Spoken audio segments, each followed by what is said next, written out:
کتاب المناقب کے اندر موجود ہے کہ میری ماں سیدہ عائشہ کا مزاج یہ تھا کہ آپ صدقہ بہت کرتی تھی، خیرات بہت کرتی تھی، اور آپ کے بھانجے جن کی نسبت سے آپ کی کنیت ام عبداللہ ہوئی، حضرت عبداللہ بن زبیر نے کسی سے کہا کہ میری خالہ کے ہاتھ کو پکڑ لو، یہ جو بھی آتا ہے بانٹ دیتی۔ اس بات سے وہ ناراض ہو گئی، اتنی ناراض ہوئی کہ میں کہا میں قسم اٹھاتی ہوں تیرے سے بات ہی نہیں کروں گی۔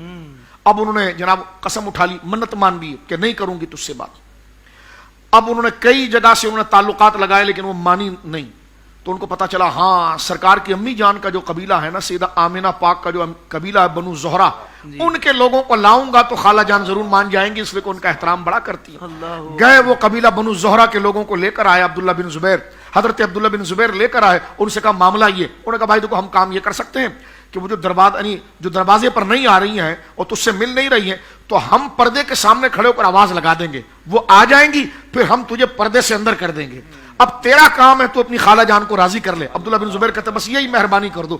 جب دروازے سے مراد اس زمانے میں دروازہ تو نہیں پردے ہی تھے، پردے پر کھڑے ہو کر آواز لگائی کہ کون؟ کا بنو زہرہ سے ہیں، تو آپ فوراً دوڑتے ہوئے دروازے کی طرف آئی، پردے کی طرف آئی، یہاں سے انہوں نے عبداللہ بن زبیر کو اندر کر دیا اور وہ اپنی خالہ جان سے لپٹ کر روئے، اتنا روئے کہ سیدہ بھی رو پڑی، اور فرمایا کہ ٹھیک ہے میں نے تو منت مانگ لی تھی، اب میں 40 غلام کو آزاد کرتی ہوں۔ یہ مقام اب حضرت عبداللہ ابن عباس آپ کی وفات کے قریب سامنے ہیں، کہتی نہ بلائیں وہ میری تعریف کریں گے، کہنے لگے وہ اہل بیت میں سے ہیں، وہ سرکار کے چچا کے بیٹے ہیں اور اجلہ صحابہ میں سے ہیں۔ فرما ٹھیک ہے پھر بلا لو۔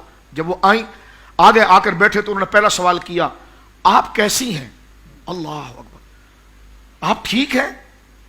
تو ام المومنین کہتی ہیں جن کی تعریف پر قرآن گویا ہوا ہے، 18 آیتیں جن کی شان پر اتری، سبحان اللہ، آپ ٹھیک ہیں؟ فرما متقی رہی تو ٹھیک رہوں گی، یہ جملہ تھا آپ کا۔ فرما پرہیزگار رہی تو ٹھیک رہوں گی، اور رونے لگی۔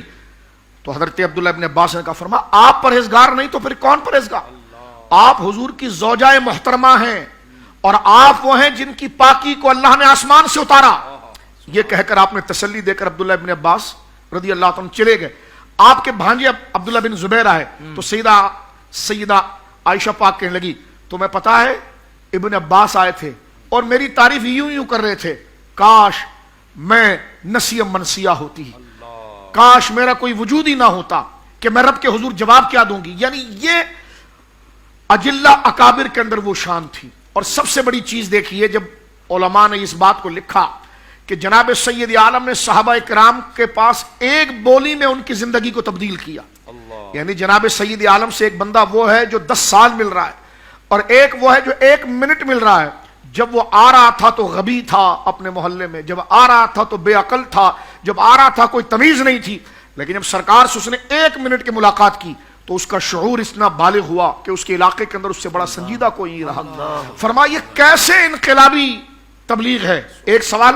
دوسرا سوال حافظ صاحب یہ ہے، دیکھیں بندہ بچپن سے جو کام کرتا ہے نا تو کبھی کبھی اگر اس سے توبہ بھی کر لے تو دل للچاتا ہے۔ مثلا ایک بندے نے گناہ کا کام کیا الیاذ باللہ، اس کا وہ رسیہ بن گیا، آپ کے مبارک پروگرام کو دیکھ کر، علامہ صاحب کی مبارک تقریر کو سن کر اس نے استغفار کیا، لیکن انسان ہے کبھی قریب سے گزرے بھی یا اس کا تصور بھی آئے تو دل کے اندر ایک رغبت پیدا ہوتی ہے۔ میں حیران ہوں حضور کی اصلاح پر، جن کی زندگیاں حضور کے آنے سے پہلے بت پرستی میں تھی، لیکن جب سرکار کا کلمہ پڑھ لیا، مجھے بتا دیجئے کہ کبھی جانا تو دور کنار دھیان بھی اس طرف گیا ہو؟